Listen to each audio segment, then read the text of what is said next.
pleased to welcome today Anne Finucane, Vice Chairman of Bank of America, and her daughter Julia, a recent graduate of Regis College and an associate at Bank of America. By my side as well is my mother, Sally Quinn, best-selling author and Washington Post contributor. Welcome and thanks for being here today. I really appreciate you guys being here today. Thanks so much. Thank you for having us. Thanks, Quinn. Hi, Sally. Hi, Sally. Hi, Julia. And why is it important that people with disabilities go out and vote?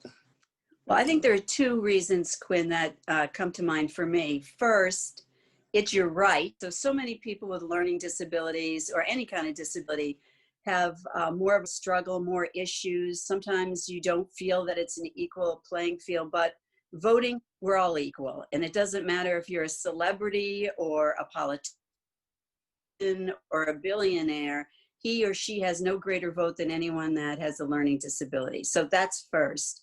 And secondly, particularly in this election, when the issue of a pre-existing condition in terms of medical care is front and center, I think it's particularly important. We all know that with learning disabilities, it isn't just about just a learning disability. Often there are other issues too, and they could be a pre-existing condition. So for both those reasons, it's important. Well, I wanted to ask you what your plans are. I want to ask everybody what their plans are for voting. I'm going to vote by mail. I got my ballot and I looked at my ballot and it was so confusing. I got it about 2 days ago and I looked at it and I thought, I don't know, I'm so scared to even sign it. You know, I don't know whether I'm going to make a mistake on it or what, and then whether I should take it to a ballot box drop or take it to the post office or so. And I don't have learning disabilities. So I'm, you know, that's my plan and I'm going to work it out today no matter what. But I just wanted to know what you all are, how you all are planning to vote and how Quinn is planning to vote. I remember one of the very first times when I voted, if it wasn't for my mother, the only people who I would know to vote for are people who are labeled R with the R or D next to them, which is their representation of them being a Democrat or Republican. You know, especially now with electronics, a lot of people with disabilities and dyslexia, you would think electronics would be so much easier because technology is supposed to make things easier, but people with, especially with learning disabilities, electronics can, and especially for voting, electronics can actually make complications worse for people with disabilities and dyslexia. And so I actually prefer just the old-fashioned way by doing it by paper. Because I just think that's a lot easier. I'm gonna go in and vote. Well, I just wanted to say that when I always go with Quinn when he votes, and always have before. And because he still gets confused. And the last time we went to vote, he said, I walk in this room and everybody there looks like they know what they're doing. And I don't know what I'm doing. And it makes me feel really insecure. Oh, I know that feeling. I voted by mail last night. So last night, Mike, we had gotten our mail-in ballots, which is the first time we've ever done that, right? Yeah. And so we sat around the kitchen table and we did it. But like you, there are these envelopes, and honestly, I don't think either one of us would have had it right, but Mike had it right. And so we laid out the envelopes, signed our stuff, and we sent it in. But this is a first for both of us to do a mail-in vote. We've always done by going to the polls. Julia, do you remember your first time voting and how you felt? Did you feel anxious or did you have any anxiety? Yes, I was anxious. Lots of people around, same feeling you did. You get nervous. Yeah. I can ask you, you've been doing so much with people with learning disabilities getting the vote out, but also encouraging people to vote and not to be as nervous. And I think it is nerve-wracking. Both you and Julia are talking about it's nerve-wracking. I know Julia's full of anxiety when she's not sure that she's got it down right. So what is your advice? Know your rights if you have a disability, and you can just be like just everybody else.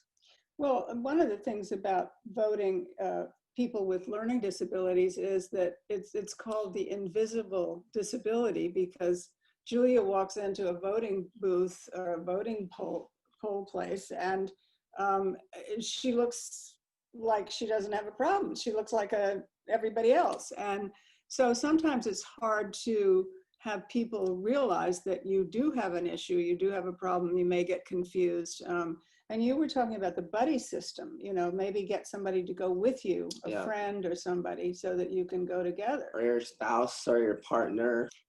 And what advice do you have for parents of those with learning disabilities in terms of how they should vote and how you navigate this particular time? Well, I think the advice I have is what I try to do ourselves here at home.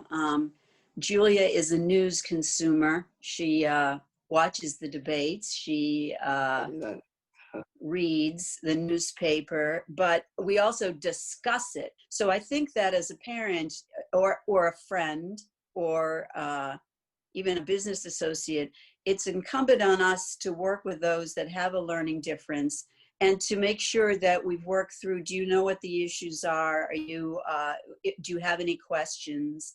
And I think that it's interesting, we have these conversations amongst ourselves, and we owe it to those with a learning difference, and I learning difference much more than disability, Quinn, so thank you for that.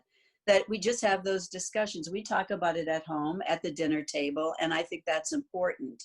And I think it's important to be doing the same for kids as they're growing up, learning differences or not, having those conversations. So when the time comes and you're ready to vote, something about this makes sense, because it is intimidating to go into that booth, and it's sort of not laid out in a logical way. You're not sure, well, what if I scribbled outside the line if it's a physical ballot? Yeah, but I think that for parents, one of the most important things is to make sure that your kids or your child who has a learning disability is informed.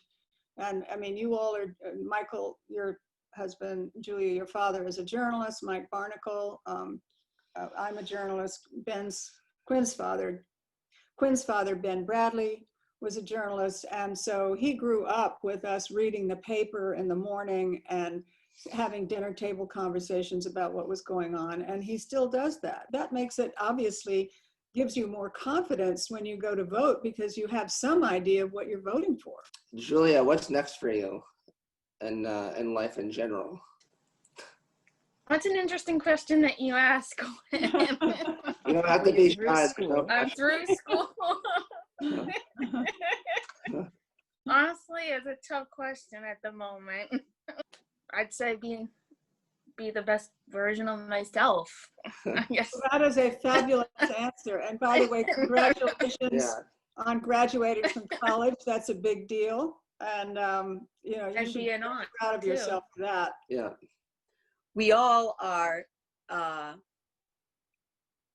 have anxiety over this pandemic, but for those that have learning disabilities, often anxiety is a part of that, because you worry. So you're doing these walks and taking these steps, I think, is good for your head as well as for your body, and it's an inspiration how I'm doing it.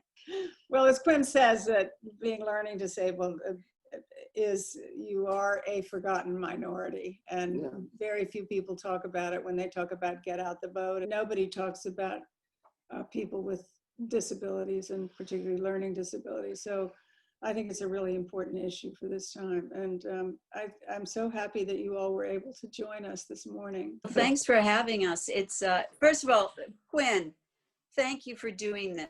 This is, I personally already knew a lot about them. I mean, this is great that you're doing this. And the more that you do it, I mean, what an enormous help to us and to other people, that just to come out of the shadows and to talk through what we just talked through, which is going into a voting booth can be anxiety, nerve-wracking. You can vote by mail, vote in person, and Wear a mask. wear a mask. Thank you all. Yeah. Great to see you.